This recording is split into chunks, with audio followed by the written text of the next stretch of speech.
De acuerdo a este tratamiento, el bautismo, para los autores de la confesión y para nosotros, es una señal o símbolo que representa o apunta a una realidad.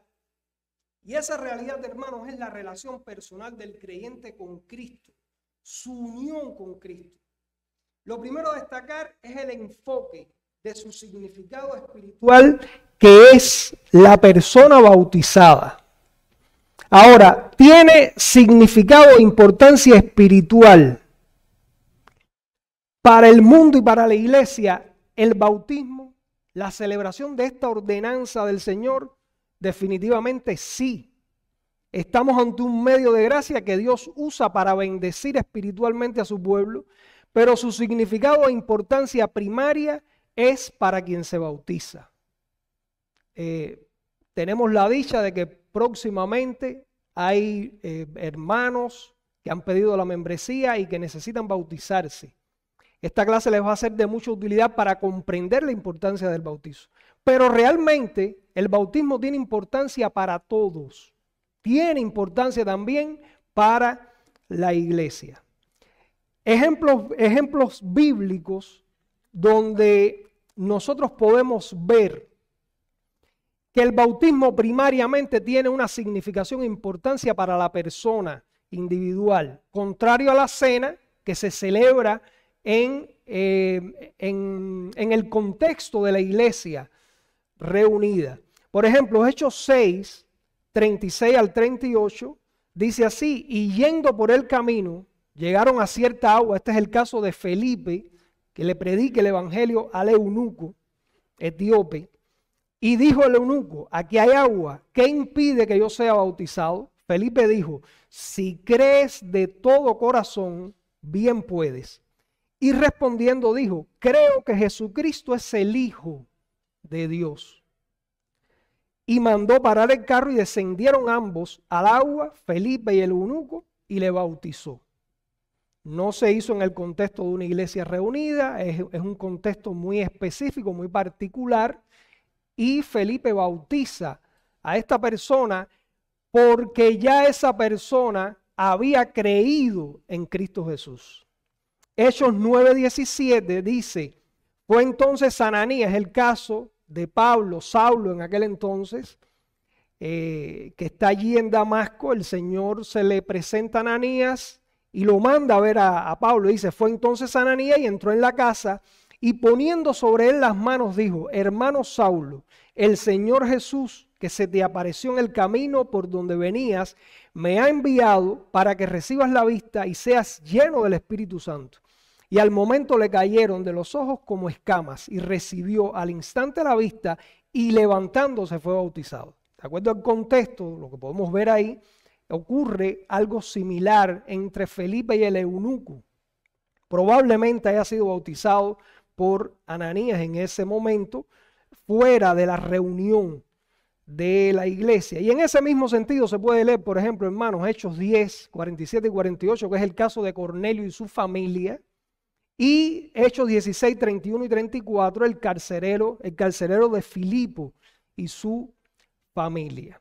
Ahora, lo cierto es que, como sostiene Waldron en su comentario, el bautismo, y escuchen bien esto porque es muy importante, para poder llevarnos la idea exacta de la importancia de esta ordenanza. El bautismo es una transacción o ceremonia de pacto entre Dios y la persona. Hermano, el bautismo no es algo que podemos tomar a la ligera. Bueno, es algo que la iglesia celebra y yo al final tengo que bautizarme. No. Es de suma importancia. Recuerden lo que vimos en la clase pasada. Es una ordenanza, un mandamiento positivo y soberano de Jesucristo. Y es una transacción o ceremonia de pacto entre Dios y la persona.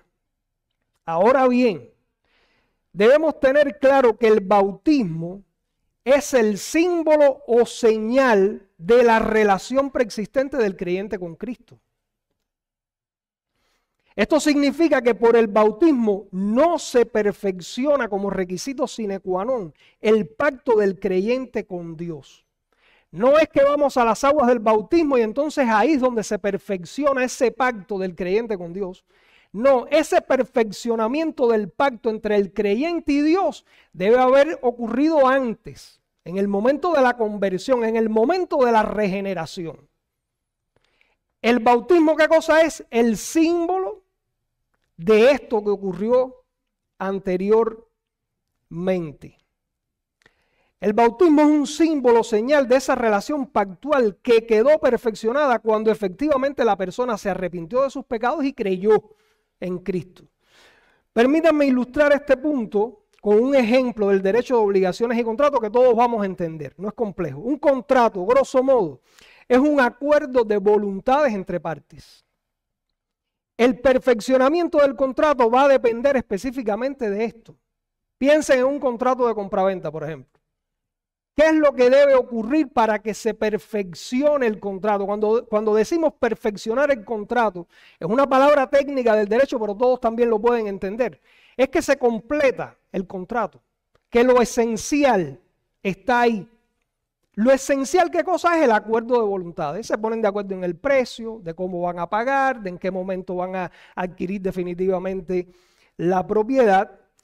Sin embargo, hay un elemento externo, que puede ser el papel o cualquier soporte informático donde queda recogido ese acuerdo.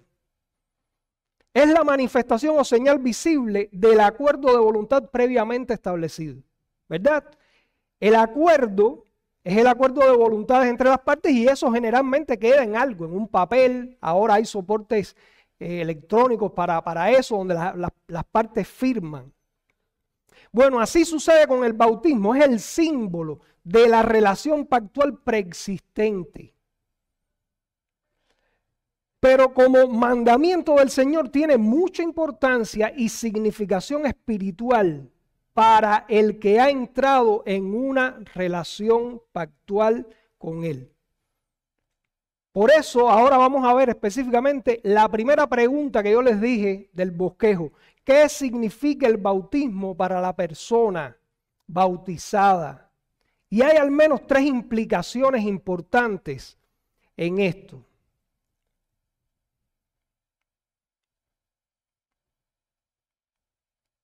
Hay al menos 3 implicaciones muy importantes en esto. Lo primero que significa el bautismo como símbolo o señal para la persona que está sometida a esa ordenanza es unión con Cristo. Como pueden ver aquí en la diapositiva, dice que el bautismo es una ordenanza del Nuevo Testamento instituida por nuestro Señor Jesucristo con el fin de ser para la persona bautizada una señal de su comunión con Él en su muerte y resurrección, de estar injertado en Él.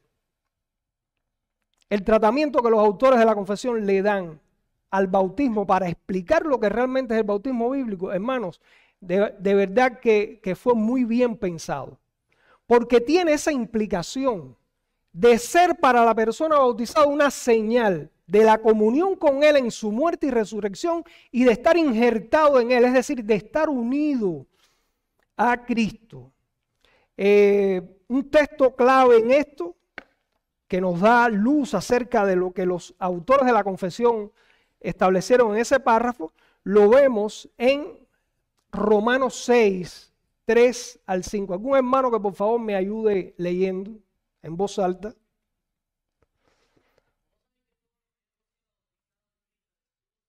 Bautizado en su muerte, porque somos sepultados juntamente con Él para muerte por el bautismo, a fin de que como Cristo resucitó de los muertos por la gloria del Padre, así también nosotros andemos en vida nueva. Porque si fuimos plantados juntamente con Él en la semejanza de su muerte, así también lo seremos en la de su resurrección. Amén. Sobre este texto, MacArthur nos dice, esto no se refiere al bautismo en agua. Sí, Pablo no está abordando en el capítulo 6 de Romanos específicamente esta doctrina acerca de la ordenanza del bautismo. Él lo está usando para explicar algo mucho más profundo, que es la unión del creyente con Cristo. Él ha venido hablando en los primeros capítulos acerca de la justificación solamente por la fe, y ahora aquí va a hablar más específicamente acerca de la santificación. Entonces MacArthur dice, no se refiere al bautismo en agua. Pablo emplea aquí la expresión bautizados en un sentido metafórico, como diríamos al describir una persona que está inmersa en su trabajo o que haya sido sometida a un bautismo de fuego para decir que experimentó ciertos problemas. Todos los cristianos, al depositar fe para salvación en Él, han sido sumergidos en la persona de Cristo en un sentido espiritual, es decir, unidos e identificados con Él. Y todo esto al final nos va a llevar a nosotros a una conclusión muy importante que nosotros como bautistas reformados creemos y practicamos, que es bautizar solo a creyentes, a personas que verdaderamente hayan experimentado arrepentimiento y fe salvadora en Cristo Jesús. De ese mismo tenor de Romanos 6, 3 al 5, tenemos por ejemplo, 1 Corintios 6, 17, dice, pero el que se une al Señor, un espíritu es con Él. También tenemos Gálatas 3, 27. Y antes a Colosenses 2:12 dice, sepultados con Él en el bautismo, en el cual fuisteis también resucitados con Él mediante la fe en el poder de Dios que le levantó de los muertos. Fíjense cómo todos estos textos hablan de la unión con Cristo y traen, para poder ilustrar esto, el bautismo del creyente. Y también tenemos a Gálatas 3:27, un texto también clave en esto. Porque todos los que habéis sido bautizados en Cristo, de Cristo estáis revestidos. Y cuando veamos el significado de la palabra bautismo en los idiomas originales y el empleo que se le dio, no solamente en las escrituras, sino también en el mundo secular, podemos darnos cuenta el por qué Pablo toma este ejemplo del bautismo para referirse a esto, a que estamos revestidos de Cristo. Por su parte, Martin Lloyd-Jones, hablando también del texto este de Romanos 6, 3 al 5, dice que el tema en este capítulo es nuestra unión con Cristo. Lo cual significa que se nos pone dentro, muy dentro de Él, y por eso el apóstol utiliza la palabra bautizados. Sería muy extraño que introdujera de repente, sin previo aviso, el tema del bautismo en agua. No, dice Lloyd-Jones, tanto aquí en el verso 3 de Romanos 6 como en el versículo 4, está empleando el término para describir nuestra incorporación a Cristo, cuando se nos une a Él en la conversión. Cada uno de nosotros ha sido bautizado en el mismo cuerpo, el cuerpo de Cristo. Se nos saca de Adán, miren la figura aquí para que la puedan entender mejor. Se nos saca de Adán y se nos planta en el bendito Hijo de Dios. Y así Él llega a ser nuestra cabeza y nuestro representante. Por eso, cuando Él murió, nosotros morimos con Él. Cuando Él resucitó, resucitamos también nosotros. Semejantes a Cristo en su muerte. Cuando Cristo murió, aquellos que Él eligió desde antes de la fundación del mundo y a los cuales aplica en su momento la salvación, están muriendo con Él. Y cuando Él resucitó, estos mismos están resucitando con Él. Bueno, esa realidad es la que simboliza el bautismo en agua.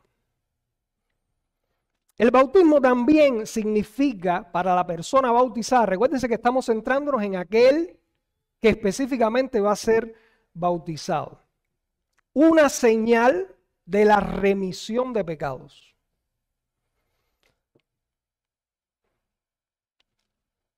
¿Lo ven? Ahí lo pueden ver en el primer párrafo.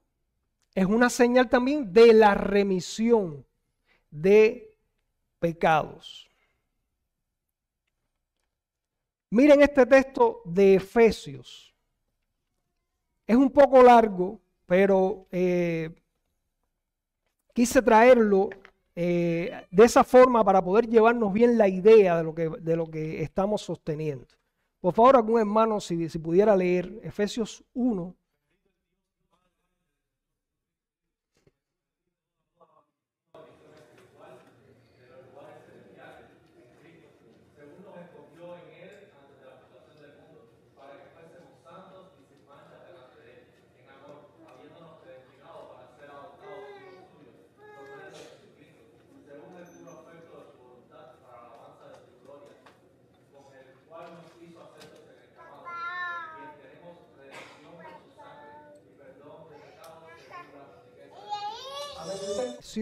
Tenemos todas las bendiciones en Cristo, somos aceptos en el amado, dice el texto, en quien tenemos redención por su sangre, el perdón de pecados según las riquezas de su gracia.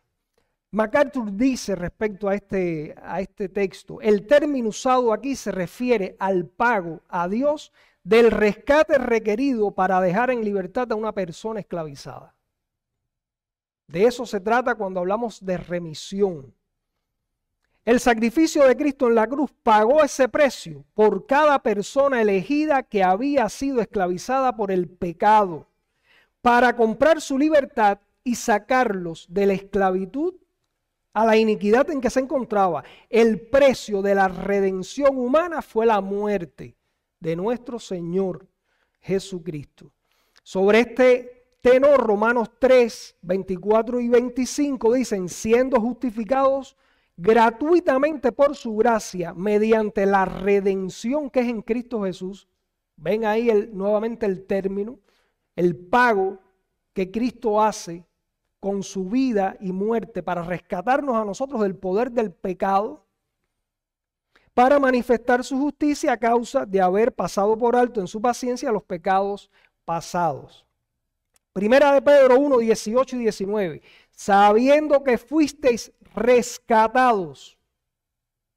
Una vez más, el rescate de vuestra vana manera de vivir, la cual recibisteis de vuestros padres, no con cosas corruptibles como oro o plata, sino con la sangre preciosa de Cristo, como de un cordero sin mancha y sin contaminación.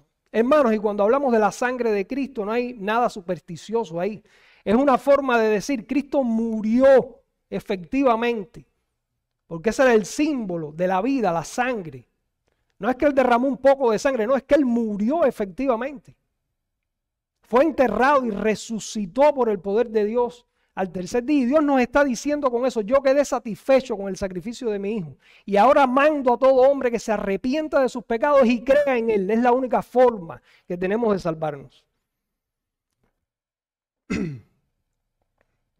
Miren estos textos también, Hechos 2:38 y 22:16, que son de este mismo tenor. Pedro les dijo, arrepentíos y bautícese. En ese primer discurso hubo convicción de pecado por el poder del Espíritu Santo en aquellos que estaban escuchando a Pedro. Hermanos, ¿qué haremos? Dice Pedro, arrepiéntanse, arrepentíos y bautícese cada uno de vosotros en el nombre de Jesucristo para perdón de los pecados y recibiréis el don del Espíritu Santo. ¿Ven el orden? Se arrepintieron, creyeron en Cristo y entonces había que bautizarlos. Hechos 22:16, Pablo contando su conversión y la experiencia con Ananías, dice, ahora pues, ¿por qué te detienes? Levántate y bautízate y lava tus pecados invocando su nombre. El significado literal de esta expresión es ser sumergido o inmerso en agua. Pedro, en obediencia al mandato de Cristo, cuando dijo arrepentíos y bautícese cada uno, en obediencia al mandato de Cristo, ahí en Mateo 28, 19 y 20, instó a las personas que se arrepintieran y se volvieran al Señor Jesucristo para salvación, a identificarse con su muerte, sepultura y resurrección mediante las aguas del bautismo. ¿Ven la importancia que tiene el bautismo? En tercer lugar, el bautismo es una señal de la novedad de vida del creyente. Es la purificación moral de nuestros corazones una vez que estamos verdaderamente en Cristo. Una señal de su entrega a Dios por medio de Jesucristo para vivir y andar en novedad de vida. Romanos 6:4, el texto clave ahí. Fíjense cómo dice Romanos 6:4. Porque somos sepultados juntamente con Él para muerte por el bautismo, a fin de que como Cristo resucitó de los muertos por la gloria del Padre, así también nosotros andemos en vida nueva. En ese mismo sentido, segundo a los Corintios 5:17, que nos dice, un texto que casi todos no lo sabemos, nos gusta este texto, de modo que si alguno está en Cristo, nueva criatura es, las cosas viejas pasaron, he aquí todas son hechas nuevas. Hermano, el que diga que es cristiano, que se ha arrepentido de sus pecados, que ha puesto enteramente su confianza en Cristo y no anda en novedad de vida, procurando hacer la voluntad de Dios en todas las cosas, no de forma perfecta, pero por lo menos sí sinceramente, tiene que autoexaminarse porque probablemente ahí no hay novedad de vida. No estás unido a Cristo de verdad. La unión con Cristo implica que tú vas a querer tener esa vida nueva y manifestarlo en todos los aspectos de tu vida. Gálatas 6:15, porque en Cristo Jesús ni la circuncisión vale nada, ni la incircuncisión, sino una nueva creación. La regeneración implica eso, hermanos. Somos recreados ahora en Cristo. Efesios 4:24, y vestidos del nuevo hombre, creados según Dios en la justicia y santidad de la verdad. Dice MacArthur, el pecado era la característica principal de la vida vieja, pero la justicia es lo que describe la vida nueva. Tú dices que estás en Cristo, hay evidencias en ti de novedad de vida. Ahora bien, como dijimos al inicio, todo esto lo hemos visto específicamente para la persona que está yendo a las aguas del bautismo. Unión con Cristo, remisión de pecados, novedad de vida. Pero como dijimos al inicio, la significación o importancia del bautismo como medio de gracia también afecta positivamente a la iglesia. Cuando la iglesia participa en la celebración de esta ordenanza y está viendo la representación del evangelio de salvación, porque al final eso es lo que está representando el bautismo, en el símbolo de la unión del creyente con Cristo, de la remisión de sus pecados y de la obediencia del creyente para andar en novedad de vida, el Espíritu Santo puede traer en los ya bautizados confirmación de estas verdades en sus propias vidas. Tú vas a recordar que fuiste unido a Cristo en el poder de la regeneración del Espíritu Santo, que Él pagó por tus pecados y que tú estás llamado a andar en novedad de vida. Y también la renovación de los votos para con Dios de vivir conforme a esa nueva condición que ahora tú tienes. Eso pasa cuando la iglesia se expone a la celebración de esta ordenanza. Tú no estás siendo bautizado ahí. De hecho, se van a celebrar próximamente bautismos. Pero tú estás participando en la comunión de la iglesia, de estas realidades espirituales que esta persona tiene que haber experimentado y que tú también. Y el Espíritu Santo puede usar eso para traer confirmación de esa realidad en ti y confirmación y renovación de tus votos para con Dios. Ahora, de lo visto hasta aquí, podemos concluir en este primer punto que el bautismo no solo simboliza las bendiciones del Evangelio, sino también nuestra respuesta al Evangelio, a las demandas del Evangelio. Eso se desprende de ¿qué? De esas implicaciones de estar unido a Cristo, de haber sido redimido por su sangre y de andar en novedad de vida. Por tanto, bautizar a los que no profesan tal respuesta es erróneo y tiende a dejar impresiones contrarias al Evangelio.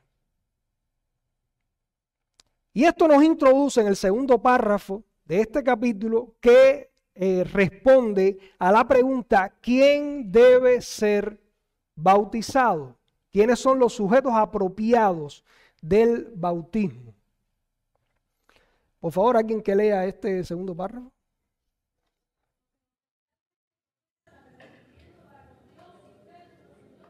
De obediencia a Él son los únicos sujetos adecuados de esta ordenanza. Amén. La respuesta aquí es clara. Solo los discípulos profesantes deben ser bautizados.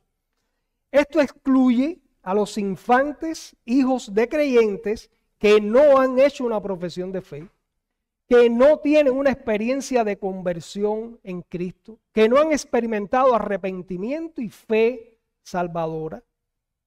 Si las implicaciones lógicas del bautismo, desde el punto de vista bíblico, y hemos ya presentado varios textos que hablan de esto, es unión con Cristo, es remisión de pecado, es novedad de vida, como si una persona no ha experimentado eso, y al final el bautismo es una señal o símbolo de esta realidad, van a ser bautizados.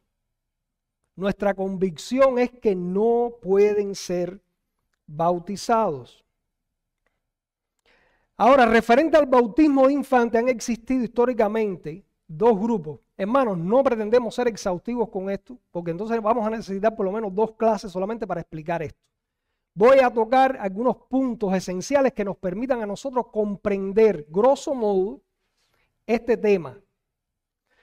Están los sacramentalistas que le otorgan un poder regenerativo al bautismo. Ven en el bautismo un medio, una ordenanza por el cual la persona puede llegar a ser salvada.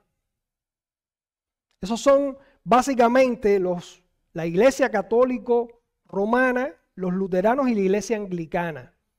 Se basan en esto, en la tradición, en la fuerza de la tradición de la Iglesia, y los llevaba a bautizar infantes. Tiene toda lógica y todo sentido en la teología equivocada de la Iglesia Católica Romana. Ellos dicen que por el bautismo comienza todo. Ahí se le echa el agüita en la cabeza al niño o a la persona que va a ser bautizada, y ellos dicen que hay una infusión de gracia salvadora en el alma. Y a partir de ese momento empieza la esclavitud de esa persona. Esa persona durante toda su vida tiene que cooperar con esa infusión de gracia del bautismo. Por eso es que se dice que tiene que es visto como un poder regenerativo para cooperar con eso y ver si al final pueden llegar a ser salvos. Ese grupo es el más radical, contrario totalmente a lo que nosotros pensamos. Están también los antisacramentalistas que rechazan ese concepto católico romano de la regeneración bautismal y su doctrina de la autoridad de la tradición. Sin embargo, dentro de este segundo grupo, después de la Reforma, están los que defienden el bautismo infantil, nuestros hermanos presbiterianos. Podemos llamarlos hermanos, porque no son contrarios a nosotros en una de las doctrinas fundamentales. Pero nosotros consideramos que ellos están errados en ese punto. Porque lo cierto es que han construido un razonamiento bíblico para el bautismo infantil en forma de un silogismo. Vamos a tratar de explicar esto lo más sencillo posible. No voy a ser exhaustivo en esto. Ellos dicen, el pacto de gracia pertenece no solo a los creyentes, sino también a sus hijos. La señal del pacto en el Antiguo Testamento era la circuncisión, que era aplicada a los niños, al igual que en ciertos casos a los adultos. La señal del pacto en el Nuevo Testamento es el bautismo, que ha reemplazado a la circuncisión y debe ser aplicado tanto a los creyentes como a sus hijos. Básicamente, en esto ellos han basado Hay mucho más ahí que se necesitaría mucho tiempo para explicarlo. Pero básicamente en esto ellos han basado la idea de bautizar a los niños, a los infantes, que no tienen todavía poder de raciocinio, y mucho menos una experiencia de conversión en Cristo. Para que puedan ver mejor el punto, miremos lo que dice Hodge, citado por Waldron.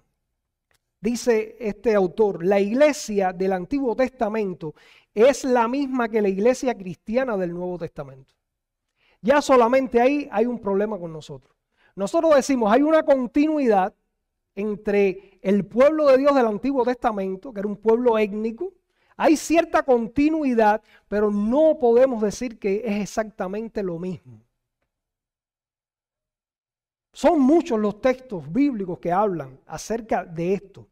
Dice, como la circuncisión significaba y ligaba exactamente lo mismo que el bautismo, y puesto que el bautismo ha ocupado exactamente el lugar de la circuncisión, se deduce que la calidad de miembro de iglesia de los hijos de los profesantes deba ser reconocida ahora como lo era entonces, y que estos deben ser bautizados.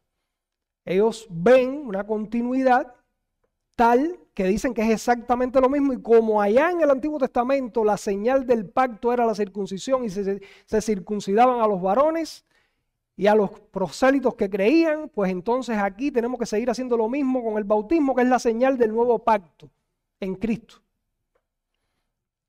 Waldron presenta al menos 3 objeciones a esto. La primera, dice, este argumento presupone no solo la unidad, sino también la identidad del bautismo en el nuevo pacto y la circuncisión en el pacto, en el viejo pacto.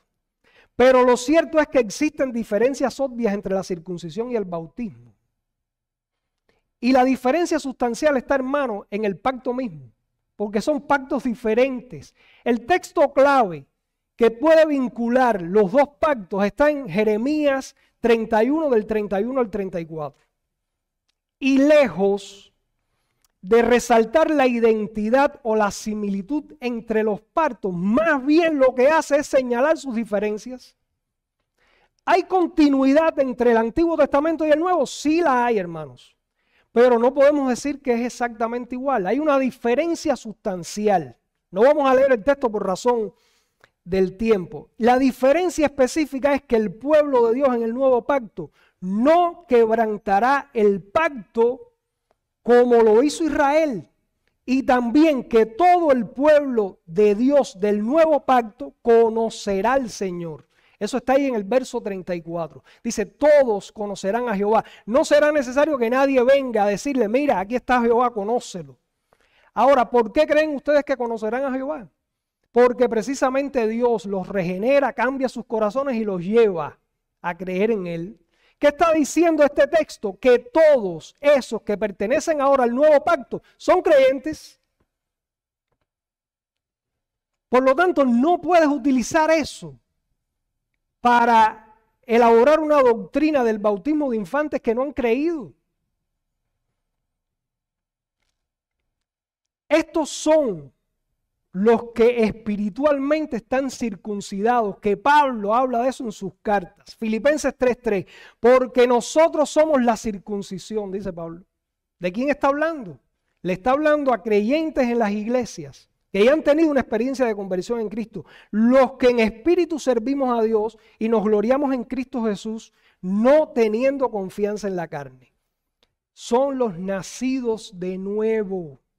Juan 1:12, mas a todos los que le recibieron, a los que creen en su nombre, les dio potestad de ser hechos hijos de Dios.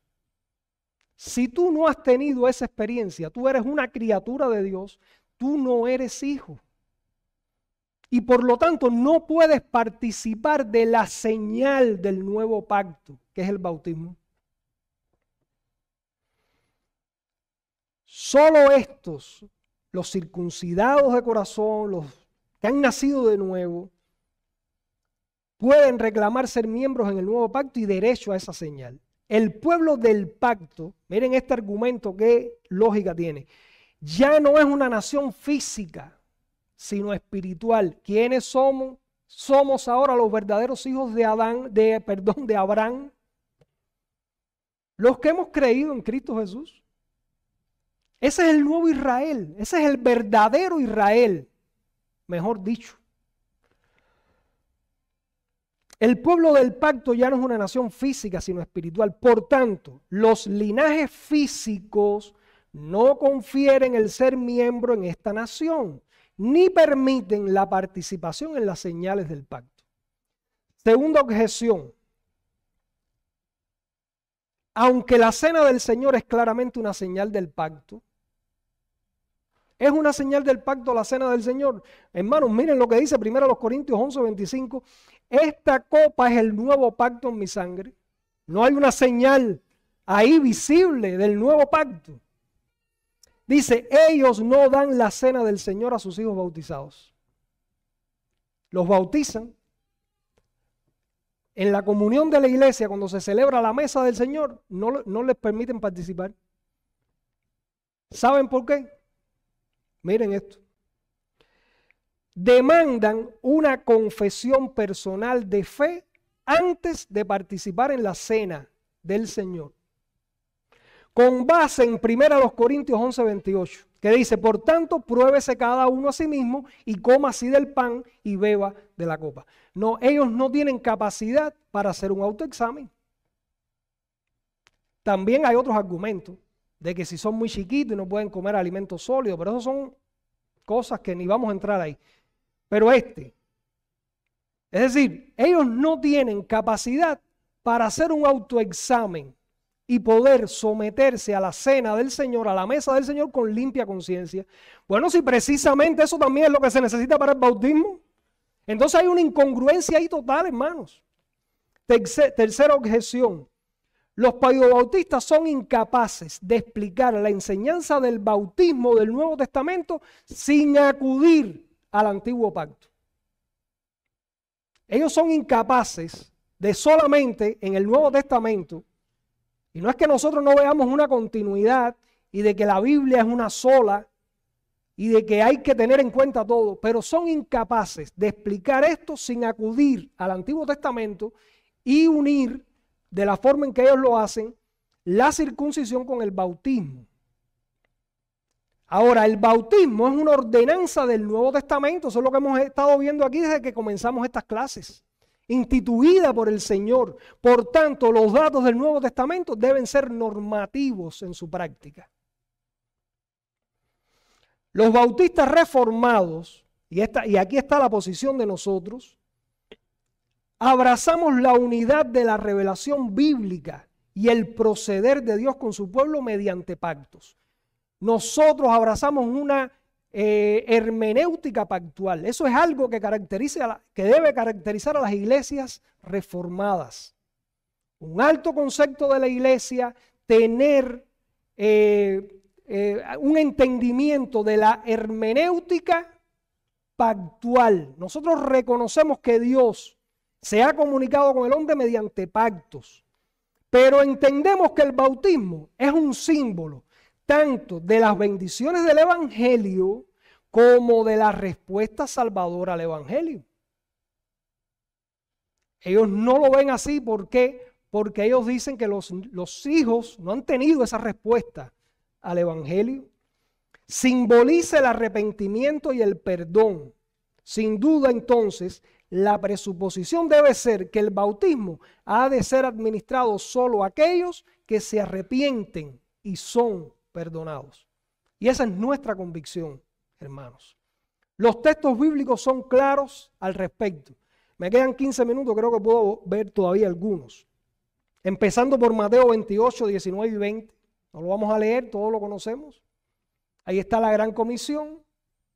Y el orden es claro ahí en ese texto. Haz discípulo. ¿Qué implica ser discípulo? Que esa persona ha sido sometida al conocimiento intelectual del Evangelio, ha asentido a esa realidad histórica y además de eso ha ejercido fe salvadora porque ha puesto enteramente su confianza en Cristo. Si no ha hecho eso, no es discípulo. Bueno, después que es discípulo, bautízalo. Hechos 2, 37 y 38, ya lo leímos. Al oír esto se compungieron de corazón y dijeron a Pedro y a los otros apóstoles: varones hermanos, ¿qué haremos? Pedro les dijo: arrepentíos y bautícense cada uno de vosotros en el nombre de Jesucristo para perdón de pecados. El orden de la persona que ya ha creído. Hay una realidad que ese bautismo ahora va a simbolizar. Hechos 8:12. Pero cuando creyeron a Felipe, que anunciaba el evangelio del reino de Dios y el nombre de Jesucristo, se bautizaban hombres y mujeres. Ese texto ellos quisieran quitarlo de la Biblia. No sé qué le pasó a esto.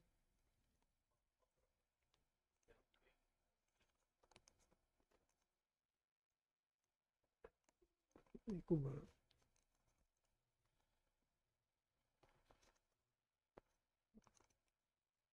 No, este es diferente. Que Ya. venga alguien que nos ayude acá. Porque... No importa. No sé si se oirá por este. Hechos 10, 47 y 48. Entonces respondió Pedro: ¿puede acaso alguno impedir el agua para que no sean bautizados estos que han recibido el Espíritu Santo también como nosotros? La experiencia de Pedro en la casa de Cornelio.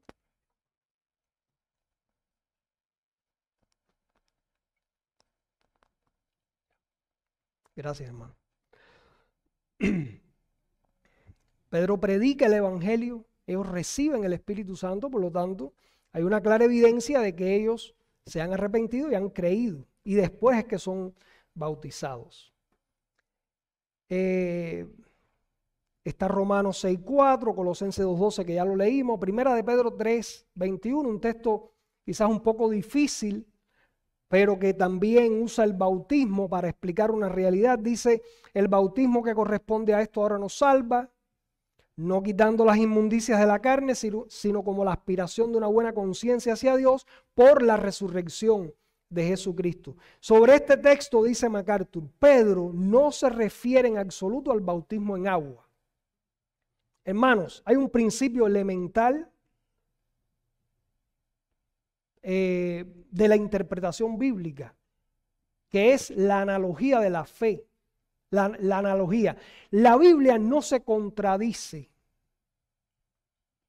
Es decir, no se puede interpretar este pasaje de Pedro como diciendo: ves, ahí Pedro está diciendo que el bautismo salva, cuando en muchos otros textos, como ya hemos visto, nosotros podemos ver claramente que el bautismo no salva, que el bautismo lo que representa es la salvación, que ya ocurrió por la regeneración de Dios.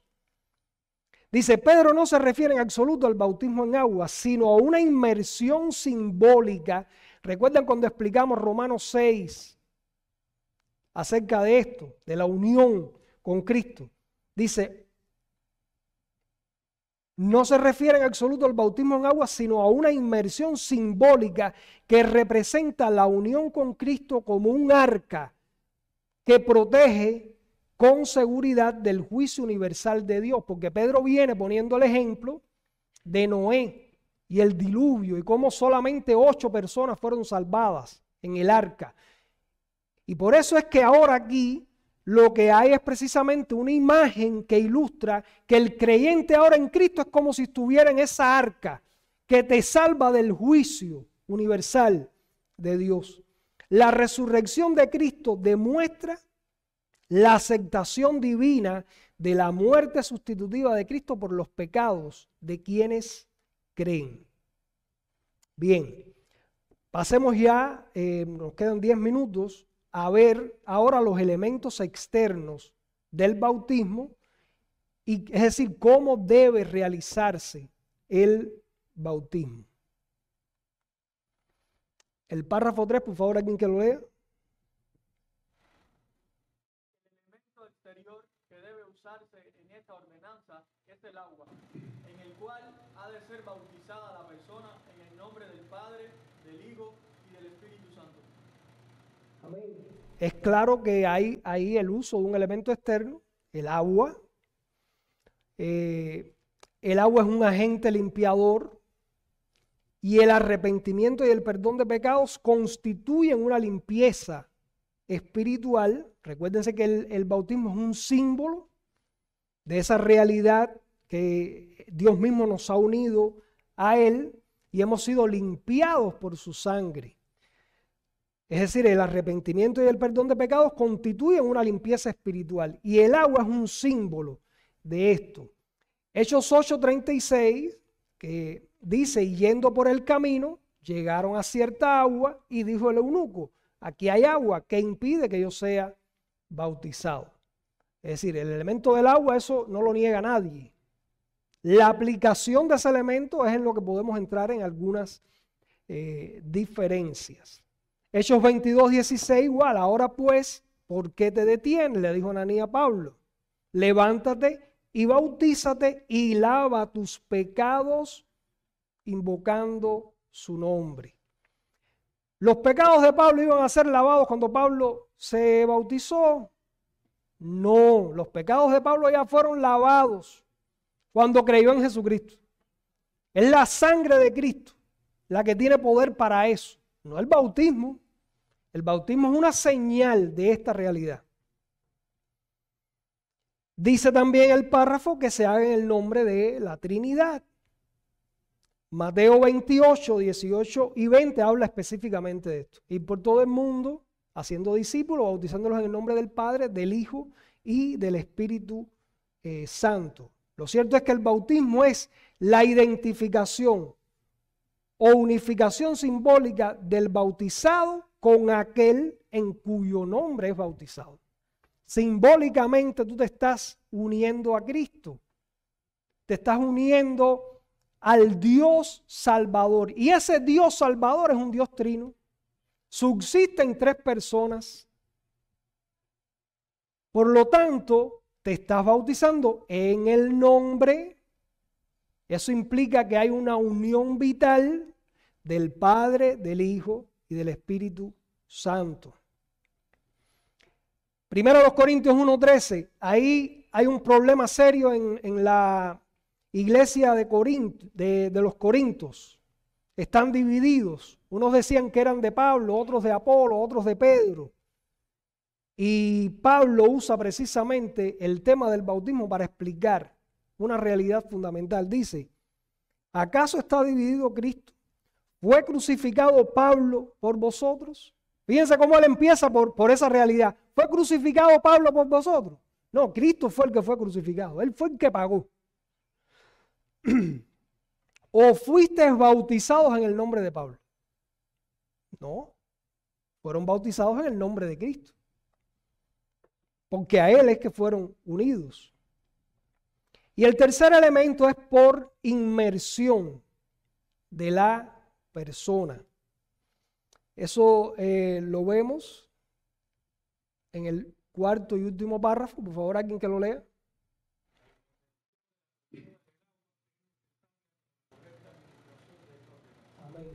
Son claros los autores de la confesión en esto.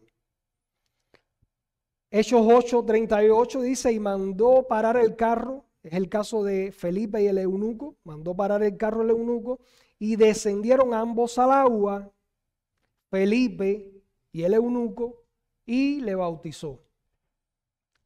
No creo que para una aspersión, como practican algunos, hubiese sido necesario que bajaran al agua. Pero además todos los textos que nosotros vemos de Juan el Bautista como predecesor de Cristo y preparando el camino del Señor, el bautismo que él realizaba en agua mostraba específicamente que era por inmersión.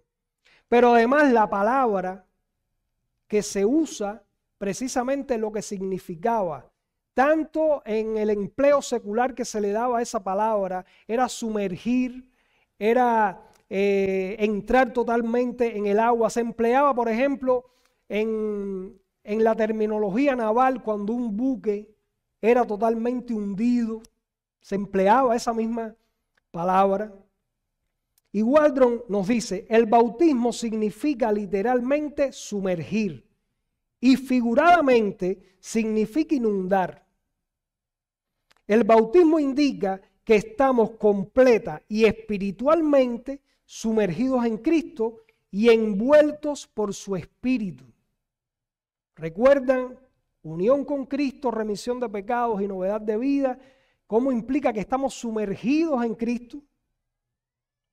Indica la riqueza y el poder espiritual que poseemos en Cristo.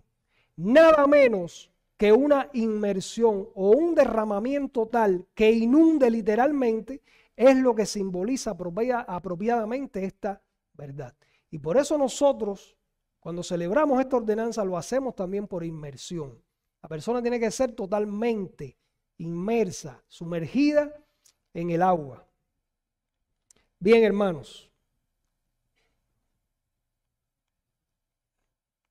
Concluimos.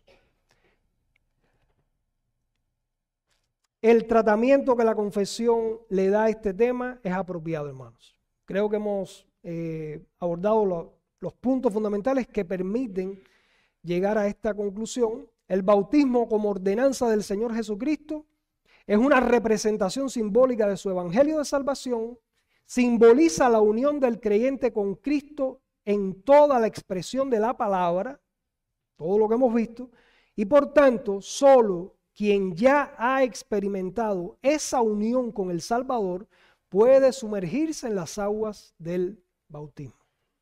Hasta aquí la clase, quedan 4 minutos, no sé si quieran hacer alguna pregunta. A ver, Osvaldo.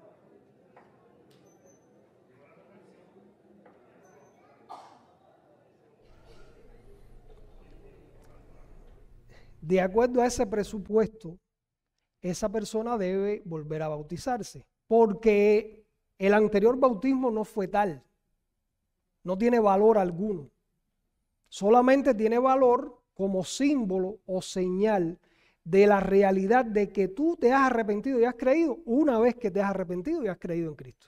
Y entonces se celebra esa ordenanza del Señor, y es que esa ordenanza tiene sentido espiritual para la persona bautizada y afecta positivamente a toda la iglesia. ¿Alguna otra pregunta? William.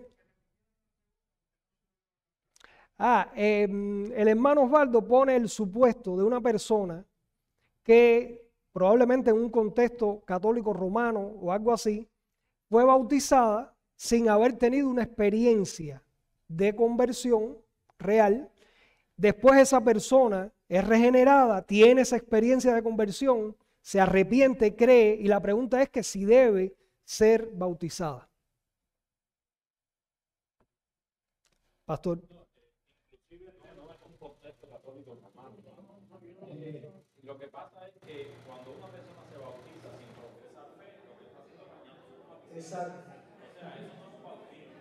Eso, el bautismo es una señal, como dice nuestro hermano amado, de algo que ocurrió internamente, desde Dios en Cristo. Entonces, si no ha habido un Cristo real, si no ha habido una conversión real, y tú te metes en una bañadera, aunque sea un pastor el que te bautice, y no ha habido eso, regeneración, eso no es un bautismo, eso es un baño o otra cosa. Entonces, nosotros en ese sentido no somos rebautizadores, nosotros no bautizamos 2 veces. Nosotros bautizamos una sola vez, pero a una persona convertida, a una persona que profesa fe.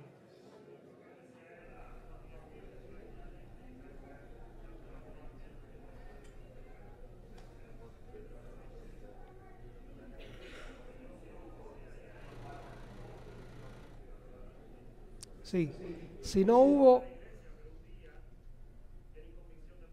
Exacto.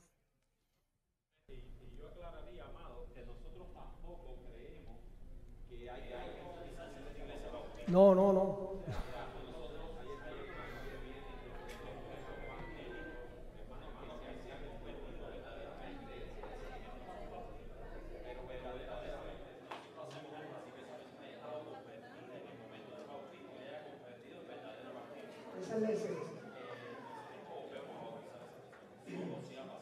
Sí, Pastor William. Que tenemos un precedente bíblico, que es el caso de los discípulos de Juan, que se habían bautizado bajo el bautismo de Juan sin entender a plenitud todas las cosas, si se había sido un bautismo no después de conversión.